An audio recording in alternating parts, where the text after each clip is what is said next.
نبی صلی اللہ علیہ وسلم نے فرمایا قرآن کریم میں 30 آیات پر مشتمل ایک ایسی صورت ہے جس نے ایک آدمی کے حق میں سفارش کی حتیٰ کہ اس کی بخشش ہو گئی، اور وہ صورت تبارک الذی بیدہ الملک ہے، سورۃ الملک۔ بسم اللہ الرحمن الرحیم، شروع اللہ کے نام سے جو بے انتہا مہربان نہایت رحم فرمانے والا ہے۔ تبارک الذی بیدہ الملک وہو علی کل شیء قدیر، نہایت بزرگ و برتر ہے، بہت بابرکت ہے وہ جس کے ہاتھ میں کائنات کی سلطنت ہے، ہر چیز کا مالک، ہر چیز کا بادشاہ، اور وہ ہر چیز پر قدرت بھی رکھتا ہے، یعنی ایسا بادشاہ نہیں کہ جو بے اختیار ہو، بلکہ وہ ہر ایک چیز کو اپنے کنٹرول میں رکھتا ہے، کوئی چیز اس کے اذن کے بغیر ادھر سے ادھر نہیں ہو سکتی۔ اور اس کے ساتھ ساتھ اتنا اختیار، اتنی پاور، اتنا کنٹرول رکھنے کے ساتھ ساتھ بابرکت بھی ہے، یعنی اس کی ذات سے خیر ہی خیر وابستہ ہے، اس کی رحمتوں، برکتوں، بھلائیوں کی کوئی انتہا ہی نہیں، کیونکہ برکت میں بڑھوتری کا معنی پایا جاتا ہے، یعنی جتنی بھی خیر بھلائی ہے وہ اس کا فیضان جو ہے وہ ہمیشہ ہمیشہ کے لیے جاری ہے۔ الذی خلق الموت والحیات لیبلوکم ایکم احسن عملا، وہ جس نے موت اور زندگی کو بنایا تاکہ تمہیں آزما کر دیکھے، تمہارا امتحان لے۔ کس بات کا امتحان؟ ایکم احسن عملا، کہ تم میں احسن عمل کون کرتا ہے۔ اللہ سبحانہ تعالیٰ نے یہ دنیا بنائی اور اس میں ہمیں بھیجا، اور بھیجنے کے بعد ہماری زندگی موت کا مقصد ہمیں بتا دیا کہ میں نے اس لیے یہ سب کچھ سلسلہ بنایا ہے کہ انسان سے یہ دیکھا جائے کہ وہ اپنی زندگی کا استعمال کیسے کرتا ہے، وہ یہاں دنیا میں کس طرح رہتا ہے، اپنی خواہش کے مطابق یا اللہ کی مرضی کے مطابق، وہ اللہ تعالیٰ کے احکامات کتنے مانتا ہے اور دنیا والوں سے کتنا ڈرتا ہے۔ تو ہم میں سے ہر شخص کی یہ آزمائش ہو رہی ہے۔ اللہ تعالیٰ نے اس کائنات میں ایک بہت ہی بہترین جگہ، پرفیکٹ جنت کی شکل میں بنائی، وہ اتنی خوبصورت ہے کہ جس کی کوئی مثال دنیا میں ہے ہی نہیں، کوئی اس کا تصور ہی نہیں کر سکتا۔ اس جنت میں بسانے کے لیے اللہ تعالیٰ اس دنیا سے انسانوں کا انتخاب کر رہا ہے، امتحان میں ڈالنے کے بعد، ٹیسٹ کرنے کے بعد، کھنگالنے کے بعد یہاں سے وہ بہترین انسانوں کو چنے گا اور وہاں بسائے گا۔ اس کے لیے کوئی کسی کے کام نہیں آئے گا، جیسے کسی دوسرے کی نیکیاں اس سے کوئی اور فائدہ نہیں اٹھائے گا، جو کرے گا وہی پائے گا، جو بوئے گا وہی کاٹے گا۔ اب یہ ہم پہ ڈیپینڈ کرتا ہے کہ ہم اس جنت میں جانے کے لیے کس قسم کے کام کرتے ہیں، کتنی محنت کرتے ہیں۔ نبی صلی اللہ علیہ وسلم نے ایک جگہ پر فرمایا کہ خبردار، اللہ کا سودا بڑا مہنگا ہے اور اللہ کا سودا جنت ہے، یعنی اگر تم اللہ سے تجارت کرنا چاہتے ہو اور اس کی جنت چاہتے ہو تو پھر اس کے لیے قربانیاں کرنی پڑیں گی، وہ مفت میں نہیں ملے گی، اس کے لیے محنت کرنی ہوگی۔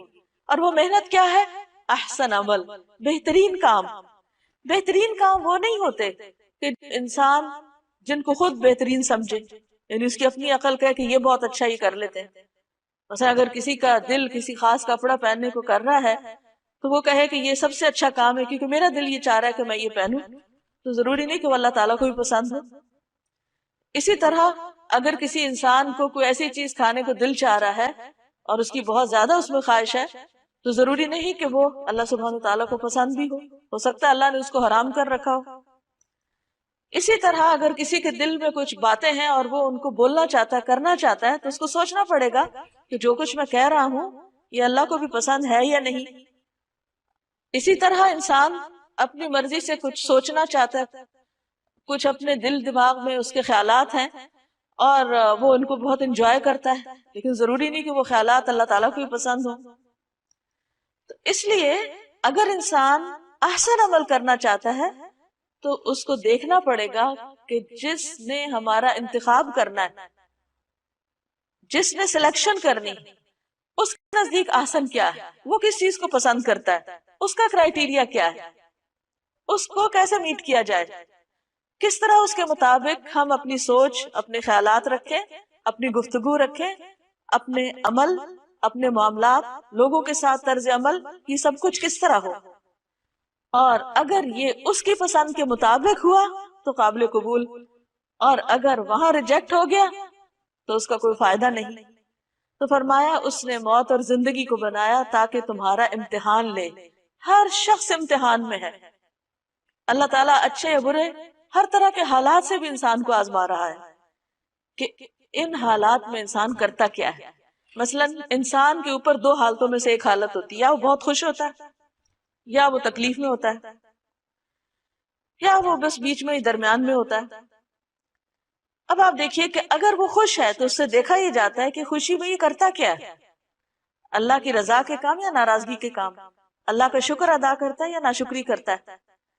اسی طرح اگر وہ تکلیف میں ہے تو پھر اس کو دیکھا جا رہا ہے، اس کا امتحان ہو رہا ہے کہ اب یہ کیا کرتا ہے، منہ سے کیا بات نکالتا ہے، لوگوں کے ساتھ کیا رویہ اختیار کرتا ہے، صبر کرتا ہے یا نہیں کرتا۔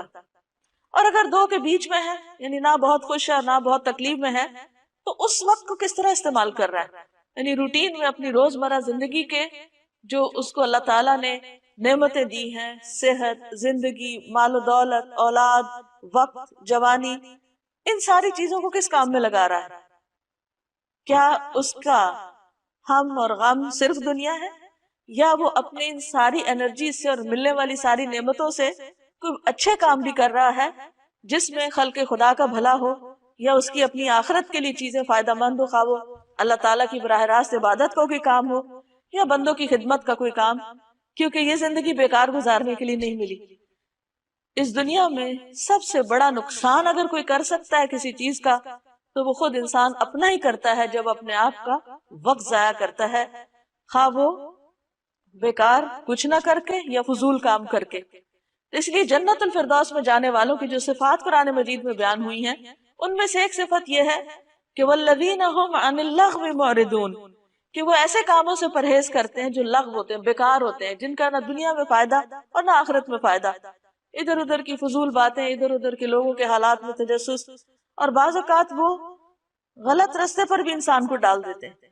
تو ہم میں سے ہر شخص جس کو اللہ نے عقل سمجھ دی ہے، اس کو اپنی یہ زندگی سوچ سمجھ کے بسر کرنی ہے، اور ہر روز اپنا محاسبہ کرنا ہے کہ آج کا دن میں نے اللہ کی اطاعت میں گزارا یا نافرمانی کے کاموں میں گزارا ہے۔ جو بھی کام میں نے کیا ان میں میری نیت اللہ کو خوش کرنا تھی یا بندوں کے دکھاوے کے لیے وہ کام کیا؟ کیا میں نے جو عبادات کی، اچھے کام کیے، وہ نبی صلی اللہ علیہ وسلم کی سنت کے مطابق کیے یا اپنے خود ساختہ طریقوں کے مطابق کیے؟ کیونکہ اللہ کے نزدیک کوئی کام اس وقت تک احسن ہو نہیں سکتا جب تک دو شرائط خاص طور پر پوری نہ ہو۔ ایک یہ کہ نیت اللہ کے لیے، اللہ کو راضی کرنے کی نیت سے انسان کام کرے، چاہے دین کا کام ہو دنیا کا کام ہو، عبادت ہو یا بندوں کے ساتھ اچھا معاملہ ہو۔ اور دوسرا یہ کہ خاص طور پر عبادات میں وہ عبادت نبی صلی اللہ علیہ وسلم کے طریقے کے مطابق ہو، خود ساختہ طریقوں کے مطابق نہ ہو، کیونکہ وہ وہاں قبول نہیں ہوں گے۔ ورنہ تو اللہ کے رسول صلی اللہ علیہ وسلم کے آنے کا مقصد ہی فوت ہو جاتا ہے۔ اللہ تعالیٰ نے ان کو ہمارے لیے ایک نمونہ بنا کے بھیجا کہ جیسے یہ کرتے ہیں ویسے ہی تم بھی کرو۔ وَإِن تُطِيعُوهُ تَهْتَدُوا، اگر تم اس کی اطاعت کرو گے تو ہدایت پاؤ گے۔ وَهُوَ الْعَزِيزُ الْغَفُورُ، اور وہ زبردست ہے، بخشنے والا ہے۔ یعنی اگر تم نے نافرمانی کی تو کہیں بھاگ کے نہیں جا سکتے، وہ ہر چیز پر غالب ہے، پکڑ لے گا تم کو۔ اور اگر تم سے غلطی ہو گئی، معافی مانگو گے، اس کی طرف پلٹ آؤ گے تو بخشنے والا ہے، مہربان بھی ہے۔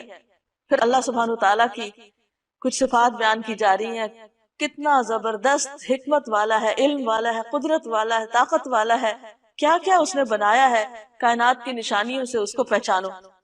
الذی خلق سبع سماوات طباقا، وہ جس نے تہ بر تہ 7 آسمان بنائے، تم رحمان کی تخلیق میں کسی قسم کی بے ربطی نہ پاؤ گے، پرفیکٹ ہے، پورا ویل آرگنائزڈ اور ڈسپلن میں ہے ہر چیز۔ یہ نہیں کہ اللہ تعالیٰ نے آسمان بنایا اور پھر وہ اسے کنٹرول نہیں ہو رہے، یا زمین کے اندر کوئی ایسی خرابیاں ہو رہی کہ وہ آؤٹ آف کنٹرول ہوگی اور وہ جا ٹکرائے کسی اور چیز سے، یا اسی طرح زمین کے اوپر جو چیزیں ہیں، کوئی بھی چیز ایسی نہیں، تخلیق کی کوئی بھی چیز ایسی نہیں کہ جس کے اندر کسی قسم کی کوئی ڈسکرپنسی ہو، کبھی وہ کچھ کرنے لگ جائے کبھی کچھ کرنے لگے۔ مثلا یہ نہیں کہ آگ کبھی جلا رہی اور کبھی ٹھنڈی ہوا دے رہی۔ اس نے جو کچھ بنایا جس طریقے پر بنایا جس کام کے لیے اس کو بنایا وہ وہی کام کر رہا ہے۔ اس سے ایک بہت بڑا سبق ملتا ہے کہ اگر ایک چیونٹی سے لے کر ایک ہاتھی تک اپنے اس کام میں لگا ہوا ہے جو اللہ نے اس کے لیے بنایا ہے، جو اللہ نے اس کے لیے رکھا ہے، اور وہ اس مقصد کو پورا کر رہا ہے اس دنیا میں جس مقصد کے لیے اس کو بھیجا گیا ہے، کیونکہ اللہ تعالیٰ کا کوئی کام بھی بے مقصد نہیں، تو پھر کیا انسان کی زندگی کا کوئی مقصد نہیں ہوگا؟ وہ ایسے ہی بیکار بھیج دیا گیا کہ جو جی چاہے کرے، اور اس کی زندگی میں کوئی ڈسپلن نہ ہو، کوئی آرگنائزیشن نہ ہو، اور بغیر کسی ڈائریکشن کے بس وہ صبح اٹھے اور شام کر دے؟ نہیں، فرمایا تم رحمان کی تخلیق میں کسی قسم کی کوئی بے ربطی نہ پاؤ گے۔ پھر پلٹ کر دیکھو، کیا تمہیں کوئی خلل نظر آتا ہے؟ کوئی خرابی نظر آتی ہے؟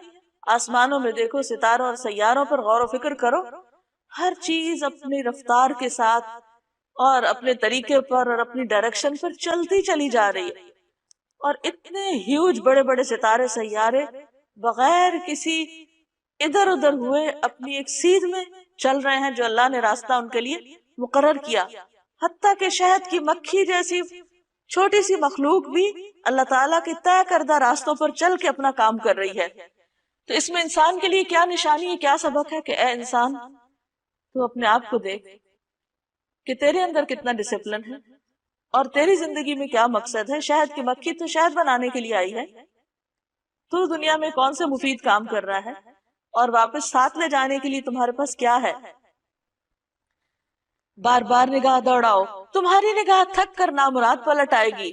ہم نے تمہارے قریب کے آسمان کو عظیم الشان چراغوں سے آراستہ کیا، یعنی ستارے بنائے، اور انہیں شیاطین کو مار بھگانے کا ذریعہ بھی بنایا۔ ان شیطانوں کے لیے بھڑکتی ہوئی آگ ہم نے مہیا کر رکھی ہے۔ جن لوگوں نے اپنے رب سے کفر کیا ہے، اپنے رب کو نہیں مانتے، ان کے لیے جہنم کا عذاب ہے، اور وہ بہت ہی برا ٹھکانہ ہے۔ جب وہ اس میں پھینکے جائیں گے تو اس کے دھاڑنے کی ہولناک آواز سنیں گے، اور وہ جوش کھا رہی ہوگی، شدت غضب سے پھٹی جا رہی ہوگی۔ ہر بار جب کوئی انبوہ اس میں ڈالا جائے گا، اس کے کارندے ان لوگوں سے پوچھیں گے، کیا تمہارے پاس کوئی خبردار کرنے والا نہیں آیا تھا؟ وہ جواب دیں گے، ہاں، خبردار کرنے والا ہمارے پاس آیا تھا، مگر ہم نے اسے جھٹلا دیا اور کہا اللہ نے کچھ بھی نازل نہیں کیا، یہ تم لوگ خود ہی اپنے پاس سے باتیں بنا رہے ہو۔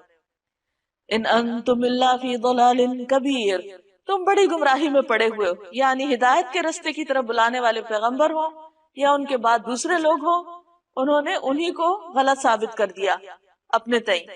وقالوا لو كنا نسمع او نعقل ما كنا في اصحاب السعیر، اور وہ کہیں گے کاش ہم سنتے یا سمجھتے تو آج اس بھڑکتی ہوئی آگ کے سزاواروں میں شامل نہ ہوتے۔ یعنی اس دن ان کو جو ریگریٹس ہوں گے، جو ندامت اور حسرت ہوگی، وہ کس بات پر؟ کاش ہم حق کی بات سن تو لیتے، ہم نے تو سننے سے انکار کر دیا۔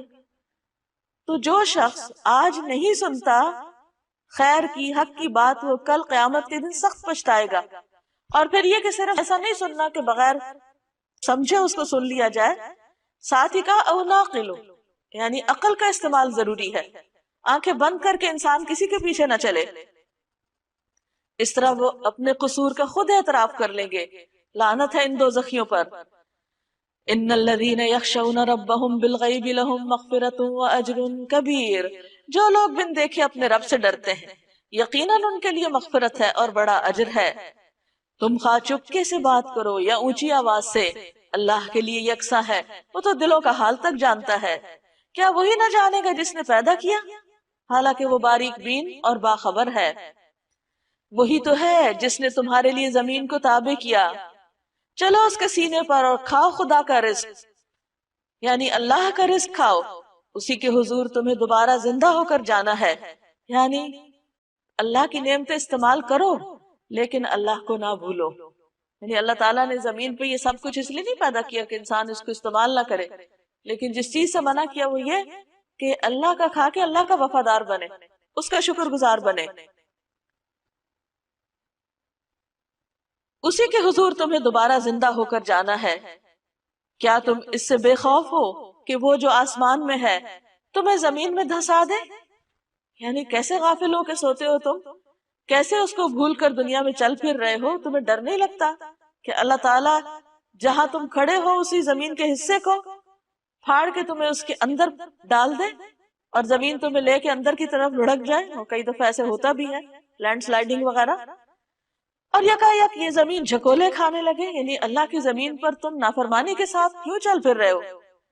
کیا تم اس سے بے خوف ہو کہ وہ جو آسمان میں ہے تم پر پتھراؤ کرنے والی ہوا بھیج دے؟ پھر تمہیں معلوم ہو جائے گا کہ میری تنبیہ کیسی ہوتی ہے۔